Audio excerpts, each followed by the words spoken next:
Majelis Hakim Pengadilan Negeri Surakarta, Jawa Tengah menolak permohonan intervensi dalam perkara gugatan ijazah Presiden ke-7 Joko Widodo. Dalam sidang putusan sela yang digelar di Pengadilan Negeri Surakarta, Majelis Hakim menilai objek hukum yang disengketakan berbeda dengan kepentingan hukum penggugat intervensi, sehingga permohonan intervensi dari teman-teman seangkatan Jokowi di SMA Negeri 6 Solo ditolak. Menurut Majelis Hakim, objek gugatan adalah ijazah Jokowi secara pribadi, bukan ijazah alumni SMA Negeri 6 Solo secara global. Atas penolakan ini, penggugat intervensi masih akan berkonsultasi terkait langkah selanjutnya. Saya kira nanti kami akan berunding dulu untuk mengajukan proses, misalnya terkait kami tidak setuju dengan pendapat hakim tadi, kami akan mengajukan banding atau kasasi nanti, itu proses. Tapi itu masih wacana ya, karena menyangkut, kami menyadari bahwa untuk intervensi itu tidak mudah seperti yang kita gambarkan. Kami berpendapat 3 alasan utama itu tidak terkait. 1, kepentingan hukum yang sama, tidak ada relasi hukum seperti itu. Kemudian yang kedua, tidak ada hak yang harus dipertahankan dan tidak ada unsur kerugian.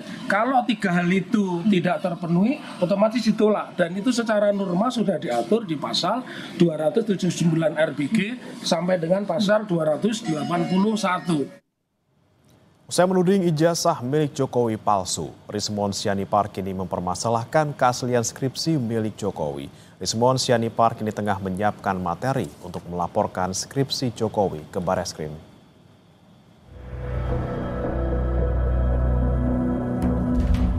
Polemik ijazah Presiden ke-7 RI Joko Widodo ternyata belum usai. Setelah ijazah dituding palsu oleh Roy Suryo CS, kini giliran skripsi Jokowi diusik oleh Rismon Sianipar yang akan melapor ke Bareskrim dan Pengadilan Perdata atas skripsi palsu. Menurut Rismon, ada sejumlah kejanggalan dalam skripsi Jokowi, yakni penggunaan teknologi yang lebih maju dari masa skripsi dibuat. Pak skripsi yang legal, maka ijazahnya pasti palsu.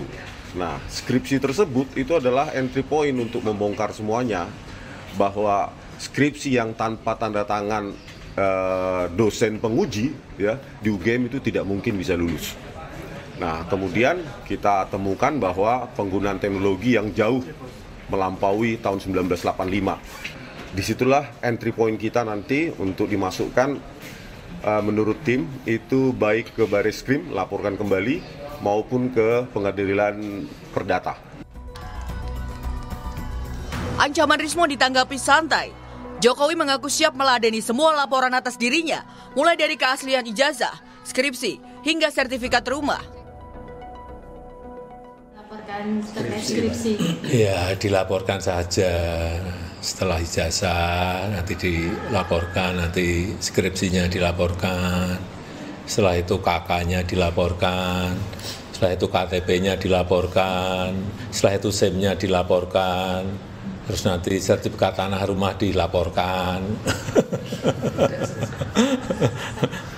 Tak layani.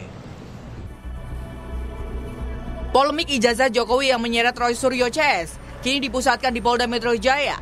Mereka dilaporkan melakukan tindak pidana penghasutan karena menuding ijazah Jokowi palsu. Tim Liputan Kompas TV.